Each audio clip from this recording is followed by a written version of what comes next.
America এবং ইসরায়েলকে আসলে বিশ্বাস করা যায় না, কারণ আজকের একটা খবর, পরোক্ষ আলোচনার মধ্যেও ইরানের নৌ প্রধানকে হত্যা।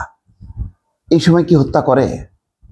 আমেরিকা তো প্রমাণ করার চেষ্টা করবে, যে হামলা বন্ধ করে প্রমাণ করার চেষ্টা করবে, ইসরায়েল প্রমাণ করার চেষ্টা করবে যে না, তারা আসলে যুদ্ধ বন্ধ চায়।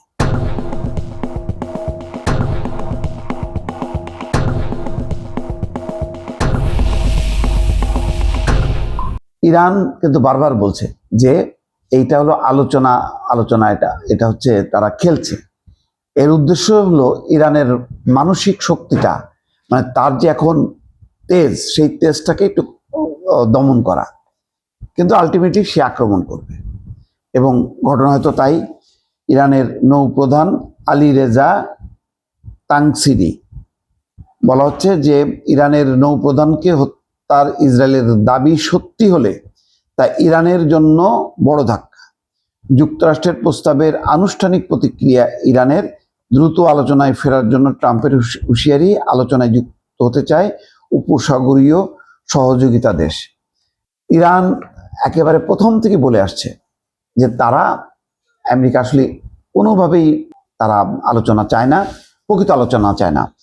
এর আগেও তারা প্রমাণ পেয়েছে, এর আগেও দুবার। তো জুন মাসেও 7 মাস আগে যখন হামলা হয় তখনও তাই। হঠাৎ করে তারা আক্রমণ চালায়, বলা নেই কওয়া নেই, আক্রমণ চালায়।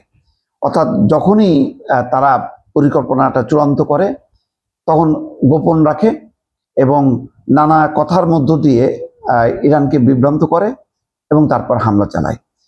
সেই হামলা যখন চলছে এবং এইটা যদি সত্য হয়, ইরানের নৌপ্রধানকে হত্যা, তাহলে এই আলোচনার ভবিষ্যৎ যেটা বলা হচ্ছে সেটা কিন্তু একেবারেই অন্ধকার, কোনো ভবিষ্যৎ আর থাকছে না।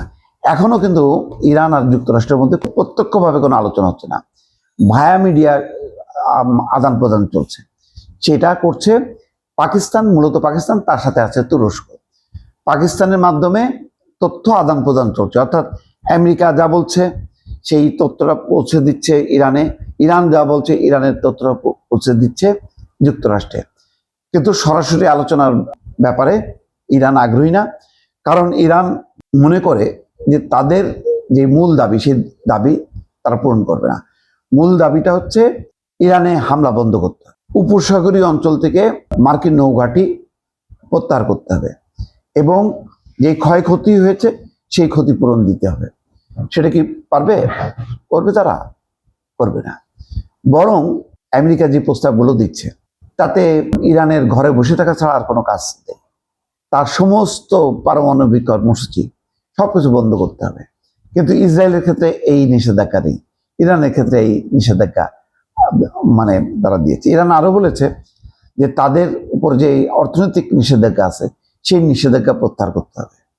তো সব মিলায় আলোচনার ভবিষ্যৎ মানে খুব একটা ভালো না, বরং আরো পর্যদস্ত হবার সম্ভাবনা আছে বিশ্বজুড়ে।